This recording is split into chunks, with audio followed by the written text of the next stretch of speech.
Well, welcome everyone to the latest episode of HR Tech Chat.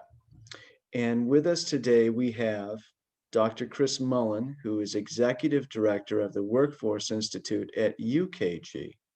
Welcome, Chris. Hey, Brett, thanks for having me. Yeah.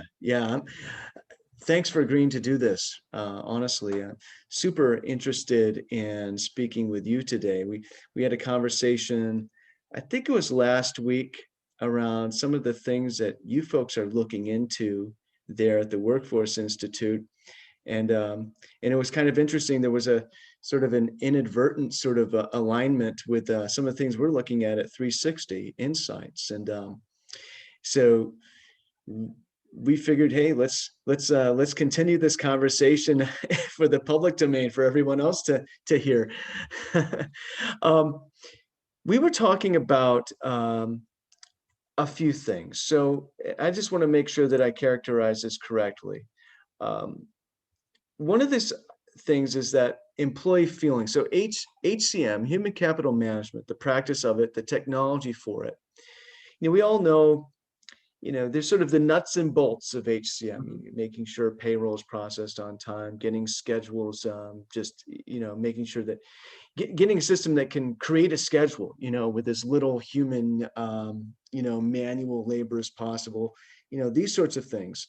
But then there are employee feelings and how they Mhm. play into that and how they play into other sort of higher level things, and how that is a major focus, or should be, Yeah. of HCM, and how the two don't have to be at odds with each other. Maybe that's a good place to start. What are your thoughts around that?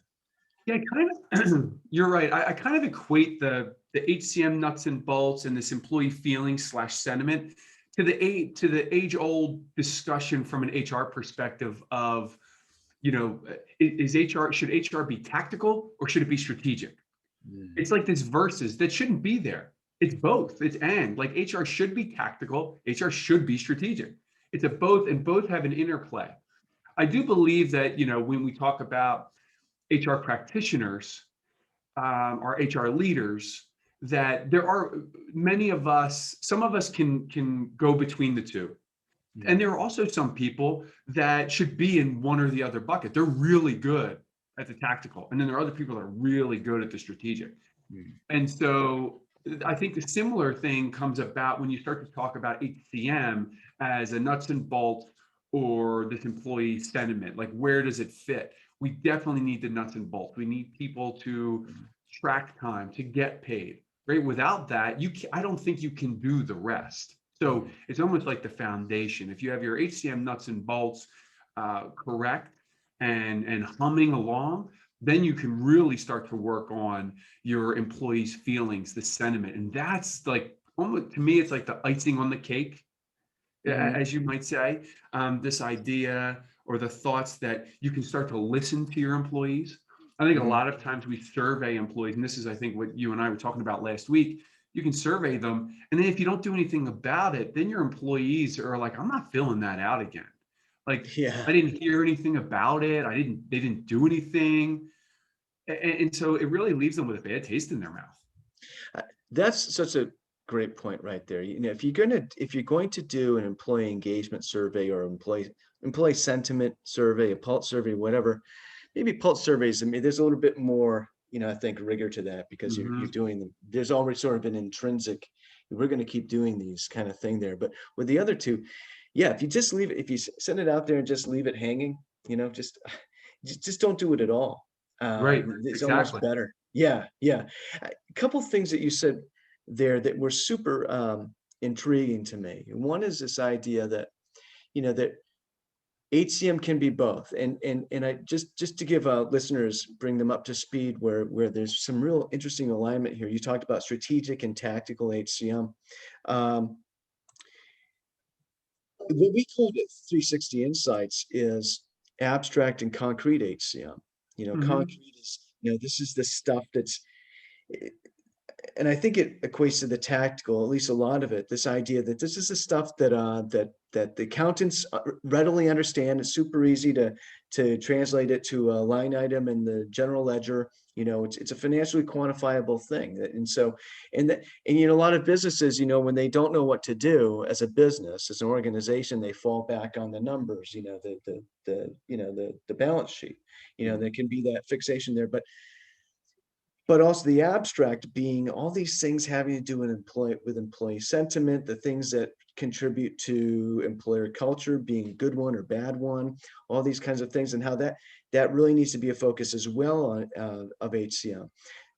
What are your thoughts on? So I have some thoughts around the following. But what are your thoughts around why HCM has been so tactical or concrete, or more so than the other thing that's just, it's there. It's kind of the reason a lot of people went into HR in the first place. Why has that focus kind of struggled to gain traction just across organizations in Yeah, general? I think just because of the necessity of it, of the concrete, the tactical, the necessity, we have whole functions built around it.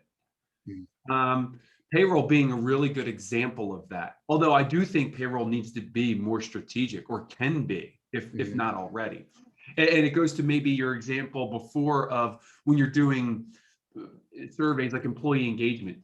That's what we hear a lot about. It's a term that's used so much right now. And I've been giving whole talks on how employee engagement is the result of a good employee experience. People forget about the employee experience. I have a whole talk just on that alone to get people off the engagement piece. Yeah. Because you do the survey, you look at the engagement and say, oh, it didn't change again, or it changed slightly. But you don't know why, maybe not. But if you provide people with a great employee experience along the employee journey, and I challenge participants to map out their journey. I give them a good roadmap, but it's something as simple as clocking in and out. That's an experience. If I'm on the manufacturing floor and I'm coming to clock in and I have to wait in line for 20 or 30 minutes, right? Probably not that long, I'm exaggerating, but you get my drift. Even 5 minutes, Yeah. that's time I'm not getting paid for. And now with the pandemic, that's time that I'm interacting with people, and so safety could be an issue. But Yeah. that's an experience we need to increase and make it more positive, because there's always an experience. The question is it positive or negative to the employee? And the more positive ones we have, the better. Mhm. I think that's super interesting what you said around employee experience. There's always an employee experience, and that to me, within sort of the lexicon that we're kind of developing in real time right now in this conversation. It's almost as if employee experience is a real sort of connective tissue between the abstract and the concrete, or the Mhm. tactical and strategic in HCM. And this goes to something that occurred to me as I was looking at concrete versus abstract HCM earlier this year, and we finally published our wrap-up report around that. And that it shouldn't be concrete versus abstract HCM. It's both, right? And and furthermore, they're happening at the same time, all the time, within the same thing. So even the act of being paid on time, right? If you're paid on time correctly, then that's it's this is an interesting one, because it's you just expect that as default, Yes. right? You don't send an email to your manager or the payroll department, say, hey, thanks for paying me on time and correctly, right? It's just like the power company. You say, hey, the electricity was on all day, that's great. But when Yeah. it goes out, right, when the electricity goes out, or if you're paid incorrectly, or not paid on time, god forbid, which happens sometimes, especially at small companies, right? um, that is immediately an acute, an acute and intense bad employee experience, right? And that Mhm. can have a very deleterious effect on your employer culture and your engagement. So even and payroll, if you think about it just at first blush, or just sort of superficially, or maybe just in passing, if you think about payroll just in passing, oh, that's a very tactical, that's Yeah. a concrete thing, but it's so much more. Yeah. You know, because do your employees understand their pay, their pay stubs? Do they look at their accruals? So they know that they have enough vacation, or do they have to come to you? I mean, I was in a position where I was director of HR at one point, coming on to this new job, this job, and every employee came up to the payroll office to find out their accruals. Yeah. There wasn't a mobile functionality, right? That we couldn't provide that self-service at the time, and that's something that we ended up changing because it was that important to employees. And when you have 2,500 employees that you're supporting, you can't have everyone showing up just asking what their accruals are. Yeah. That takes a lot of time and energy. But both sides, the employee and the payroll team, love the interaction with one another.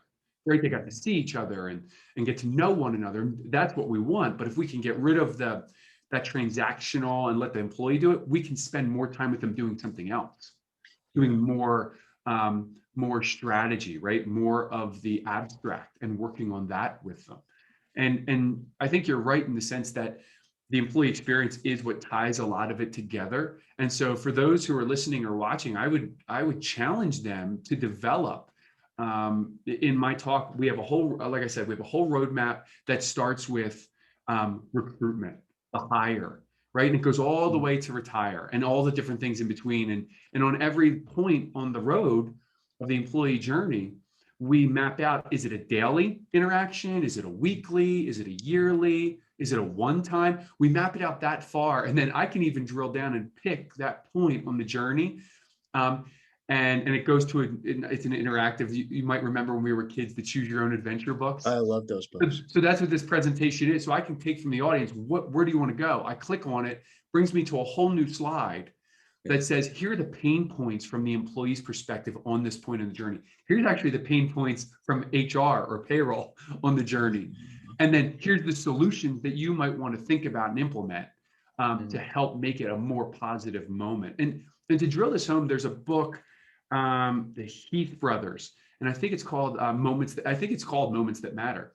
But what really drilled it in when I was reading the book, and this was a couple of years ago to develop this talk, was there was this hotel out in LA, and it was ranked, I think, #1. And it was more of a motel than a hotel, but it was ranked above the Ritz-Carlton and like all the major hotels. And what really got to it was they talked about the furniture was old. They talked about the place. It wasn't run down, but it wasn't like gorgeous. Yeah. But what they did was they created these moments for their visitors that just wowed them enough. They created wow moments so that the visitors would rate them so high. And it was a legitimate rating. Like if you went to the pool, there was a red phone. You could pick up the red phone and you could order frozen otter pops or ices, whatever you want to call them. And they would bring them out on a silver tray with white gloves to your kids. I mean, that's a wow moment. At the time, years ago, you could rent any DVD from them for free. They would bring it right to your room. Wow. And so like these were the experiences they were giving people. And that's what mattered. People didn't really care about the furniture as much as the experience they were getting. And that's what I think we need to be doing to employees. Email me the name of that motel, because if I'm not in that area, I want to stay there. Yeah, I know. A couple things that came up here. So 3 things I want to get out there. Let's see if I can remember the third one as I go through the first 2.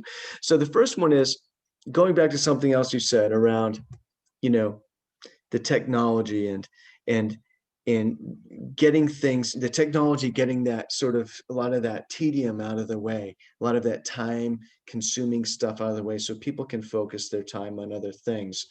How much of this getting more strategic with HCM, how much of it do you think depends on automation, whether it be sort of straightforward, automation, which non-AI related automation, because AI, is complex automation of variable activities, which I think is the next frontier of automation. So that's the first question. The second is more of an observation around, that motel treating their employees, their customers, putting that extra thought into their customers. And now I remember the third one was more of a two B. So there's two A Yeah. and two B. So the first one is this idea, okay, so there's this idea that your employees are an employer's customers in a sense, right? It's not exactly the same, but giving them that experience that makes them feel special and appreciated goes a long way. Yes. What do you think the differences are there? And then the third part of it is, I'm thinking back to a conversation I had previously on one of these podcasts, and I don't remember who it was, but we talked about how employer culture it's not about, making sure there's a foosball table in Right. the rec room, or, making sure there's pizza and beer, or Coca-Cola or whatever, on Friday afternoon. So to what extent, so what can employers do? Let's do Mhm. this one first. What can employers do to treat their employees more like customers, Yeah. to give them that memorable, positive experience that's going to be sticky and but that's not, that is more meaningful, that isn't just sort of sort of window dressing. Yeah. Yeah, I agree that employees really need customer-centric technology. They're Mm, looking for the same type of technological experience that you and I have when we're customers. Like, think of your smartphone and how quickly it is to order when you shop off your phone. Like, that easy. That's what they want from their work technology. Anything that's more arduous becomes an issue because then they can't really do their job. And so I think that's a really good place for people to start. And it kind of goes to your first point of automation. Without AI, automation is the foundation. Don't AI is higher up the ladder of things I think people should be doing. Like, get the automation right. I had mentioned that I had been director of HR. I was a practitioner for 15 years that's right. prior to Yeah. come working at UKG. So I understand. I've been in people's shoes who are out there in the HR space. What I ended up doing, the quick story is that payroll was tracking accruals, and I came in as the director. I said, "Tell me more. How are you doing this?" "Well, Chris, man, we've got this on technology." I go, "Great, show me." They pulled up an Excel spreadsheet. This is within the last, I mean, it's not that long ago. And Yeah. so I said, "Oh," I said, "Really?" Because there was no automation. Like, technology now is automation. Yeah. It gets a little worse. I said, "Okay, so we're trying to track 2,500 employees. Where are they all on this Excel spreadsheet?" Because, "Oh, no, no, no. It's one Excel spreadsheet per employee." I was like, "What?" So then, 2,500 tabs. yeah, there were no tabs. They had a full document, one per employee. And so I said, "Okay, we have a team of 4 to 5 payroll folks. How long is this taking you all to do?" And they said 2 weeks. I go, "Okay, 2 weeks." And like, they said 2 weeks a month to track everybody. Wow. I, I was blown away.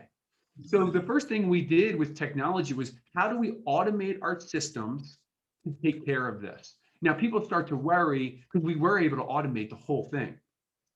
Well, that's 2 weeks out of 4 people. That's 2 FTEs. Are you going to Yeah. get rid of us? Yeah. No, no, we have other important work for you all to do where you can now interact with the employees and provide them a better experience rather than sitting in front of a computer trying to tally up accruals. And so that's the automation piece that I think people still are trying to get out of. The more and more I talk at HR conferences, I know where our technology is, like with AI, machine learning. Most, there are a lot of companies prior to the pandemic that weren't even there. It was still paper based. They were still trying to work on the basic automation, which is okay. And that's somewhere I think we need to be. But that's also is a part of the experience we want to give our employees. That's self-service where because if I'm, Brent, you and I were talking before this, I have 4 children. If I'm looking for a vacation and I'm online trying to find flights on a weekend, I want to know I can get my time off like Yeah. that it's available and I can get it. Because if I have to wait a day or two, those flights may go up. And that, to me, with 4 kids, 2 adults, 6 people, that could be $1,000 in a day. And I'm not Mhm. a happy customer. But if I can get that approval like that Yeah. because of automation, because of eventually AI, then I'm a happy camper because I got that approval right away and saved myself some money. Yeah. Yeah, it should be in the interest of the airlines to make sure that those manual processes remain in place. Uh, um, you know, so you mentioned, so I wonder how many companies with 2,500 employees still have such a sort of, unwieldy, clunky, you know, technological scenario as an Excel spreadsheet for the payroll. I mean, I'd be interested to. I don't know if anyone can boil the ocean this way, but it'd be interesting to find out what percentage of companies that size are still doing that. I know that there are a lot of companies that any company gets to a certain point in its size, right? There's an inflection point where, we've been, I'm speaking as the archetypal sort of, small company person, well, we've been doing this by hand or manually, this, that, and the other. We're doing it with spreadsheets but hey, it's starting to take too much time. We need to find some sort of a solution. And we need to get the tactical stuff down, the concrete HCM down, automated as much as possible. They're not even thinking strategically or abstractly about HCM necessarily, or maybe they are, but it seems as something that's really far away. And in my previous life, before my previous life, when I was an analyst elsewhere, we looked at the ROI of all sorts of areas of the enterprise, but my area was HCM. We looked at the ROI of many HCM technology deployments, and it was a recurring theme. A small company had a super bad situation where maybe they just found something off the shelf or some sort of fly by night sort of technology solution, and they were just dealing with this major manual administrative sort of Frankenstein situation, and they'd bring in one suite to handle a lot of it, or something to handle like the core anyway, right? Right. And it was a huge ROI. It's just major ROI for them.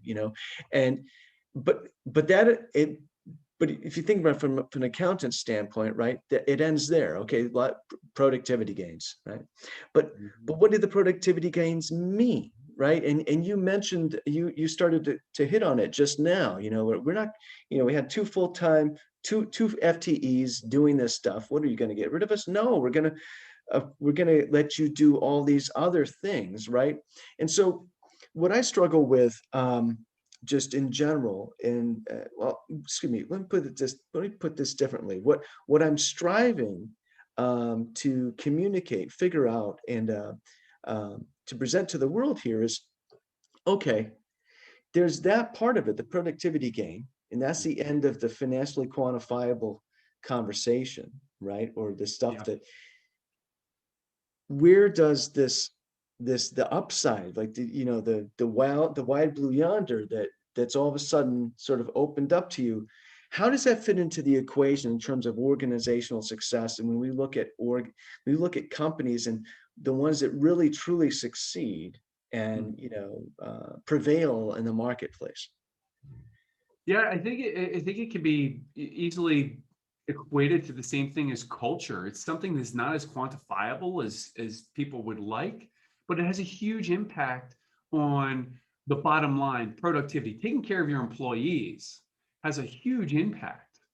Um, and I think we were getting there with I think your third question about I can't remember what it was, but I have my notes here about, I know my answer was about, it was about like, my answer would be is like, the easiest way to do that is about your culture, and this not so quantifiable Yeah. is managers are the linchpin for it all, whether it's your culture, whether it's how do we go from the concrete to the abstract, because they're the communication tool, or the conduit between leadership and employees. At the Workforce Institute, we never want to forget our frontline employees. We spend quite a bit of time thinking about how does everything impact them. Like, we spend a lot of time during the pandemic thinking about, everyone else is talking about remote work. Well, a lot of frontline employees can't work from home. So what does that mean for them? How do we give them more flexibility, safety, things like that? But this idea of managers came about, typically they get their job because they were really good at making widgets or whatever their role was. as an individual contributor. And so when they become a manager, we think as an organization, the easiest thing to do is let them manage. Maybe we give them some manager training, and that'll work. It Yeah. doesn't always work that way. When people go through training, and I've seen this because I used to do employee development and training as part of one of my roles, they cognitively get it when they're going through the training. They're like, oh, I get this. This manager thing, creating relationships, building trust. Yeah, I get that. I get that. But then to put it into practice is a totally different ballgame. It's a totally different skill set. And we're not providing our managers with coaching or follow-up to how do you apply what you've learned. I think a lot of colleges are having this issue. Higher education is having this issue too. Is businesses are like, give me the skills I need to do the work, and universities are giving out people some of the skills, but also a lot of courses and theory, and people are struggling to apply it. And that's the same thing with managers. So as an organization, we need to be able to help our managers deploy. It's a skill set, and how do we coach them to be a manager? Trust is not something you can see, but Steve Covey talks about if you increase trust, then you decrease cost and you increase speed, right? And so it does have a factor on the organization, and managers are a key role in that. In that. Yeah, you know what you're bringing up. So one thing I want to hit on, because I'm looking at the time, and I want to make sure we touch on this before we run out of time. Is you mentioned the pandemic and its effect on just employee, I guess we call it employee experience. But going to what you said around managers and leadership in the organization, we when I say we, I mean the royal we, the industry, the profession. We talk about employer culture and making sure that that focusing on these higher level things, investing in your people, and it's not just about the numbers, and that's all well and good, but the conversation can stop there sometimes. But when you really want to get into the weeds and really get into like the putting in the elbow grease or whatever, right? That's a managerial discussion. That's discussion about, okay, how are we equipping our managers to be leaders? How are we identifying the right people to be managers? There are some people with intrinsic sort of innate traits that are better, more, make them better managers sort of innately than others, although a lot of it can be learned, right? So what are we doing in organizations? So I love that you brought that up, that's so important. We can't sort of forget about that. But let's talk about the pandemic for just a minute, right? Because the employee experience, I call it 2020 was a wormhole, right? And I'm not even a Star Trek nerd, but I know what a wormhole is, for some, right? Late 2019, nobody in their right mind thought that we'd be this close to the future of work, or this much closer to the future of work by 2021. Right. As we are, Yeah. it's like we went through a wormhole. So what do you think is that going to be what are going to be the lasting effects of the pandemic on sort of the appreciation for the employee experience? Do you think we're going to sort of revert back to our old ways, or do you think we're sort of out of the woods for good, or Yeah. what's going on there? I really struggle with this one because I am afraid that it's a pendulum. And I'm afraid during the pandemic, we changed so quickly and swung one way where we were very worried about our employees keeping our businesses afloat. I am worried that now things are opening back up, that we're going to swing all the way back, and it's going to be, butts in seats and just reverting back. What I think folks should be learning from the pandemic and businesses is not that just change is inevitable, but how do we process change? Like, for instance, at the start of the pandemic, people like ramped up their technology because they had to. You had public sector where folks were working at a desktop. Now they all need laptops. Us who are knowledge workers and could work from home, we needed video conferencing. So everyone got video conferencing, chats, Microsoft Teams, whatever it is, everyone got it. But what we've failed to do is reevaluate where we are. I mean, now there's studies coming out about how bad it is to look at yourself all day on a video chat. Like we're telling people we added more and more meetings and more video, Mm. right? As opposed to halfway through the pandemic or even now starting to reevaluate, okay, we still are working from home for a few more months or whatever your case is, but reevaluate. Talk to your employees to say, do we really need to be on video for this meeting? First of all, do you even need the meeting? Yeah. I have found that, that however much time you give something, that's how long it takes. So if you plan an hour meeting, it's going to take an hour, no matter what. So I constantly ask myself, do we need this meeting? One, two, what could we do prior or on paper, via email? Like I'm not going to just come on a meeting, Brent, and say, here's my report, here's what we did. In fact, I could put that in an email and let you read it prior as Yeah. prep work, showing that I'm a good leader prepping. Mhm. Then you can come with any questions you have. We just saved ourselves 20 minutes. Yeah. Like these are the things people just are. I think companies aren't evaluating where they are. They swung so far to the video now. Everyone's got to be on video. Where with my team, I'm constantly talking to them about, you want to do a walk and talk. Like if we do have to meet or if we do have to chat, let's get on the phone. Let's get outside. I can't Yeah. sit at my desk all day, Yeah. nor should we. And so like, how are we evaluating what we're doing? Do people need time off? There's just a lot of things that I think the pandemic has shown us. I'm not sure that we've learned it all yet. Like this constant evaluation of what we do. We swing so far to a decision, and then it's like that's the standard, and that's what we're keeping forever. Yeah. I love what you're saying there.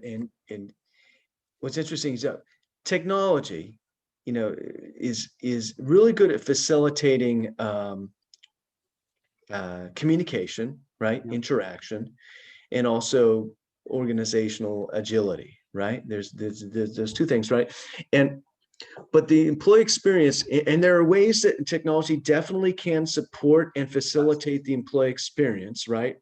But there's but there's all sorts of things about the employee experience that have nothing to do with technology. And also, you can't look at it's a multivariate thing. You can't look at you can't think of an employee experience, well, that means work from home, right? Right. Keeping, sort of the frontline workers out of the picture just for the moment. They're super important, right? But thinking about your typical desk worker, right? It's not just work from home, employee experience. Okay, we got to give them all video to improve their employee experience. Wait a minute, maybe that's not quite it. I try to get out for exercise most days. Some days there's no time, but I do try to get out there and do some sort of exercise. You need that kind of time away from the screen and all this. Mhm. I'm Yeah, hopeful. people, my PhD, my research is in work-life balance and the use of mobile technology. I didn't see this coming during the pandemic. But when I do my talks, I tell people with your self-care, find something you love to do it every day. But what I also say is make it movable, not removable on your schedule. Uh, So like I love to work out too. And I'm normally, when you and I are talking at this moment, I'm usually done my workout, but this morning I couldn't. So I moved it from the morning to the afternoon when I made a time slot. It's always scheduled, but it's always movable. I never remove it. I'm gonna take that as inspiration. I'm gonna get out there later today and do my run. Good. That's good to hear. Hey, this has been a great conversation. Thanks so much, Chris. Oh, I've really enjoyed it. I'm sure we could go on for hours, Brent. I love it. Thanks for Well, having me. yeah, oh, absolutely. Maybe we'll do another one sometime. Have a great one. Awesome. Thank Thank you. you so much, my friend. Sure. Thanks. Bye-bye. Cheers.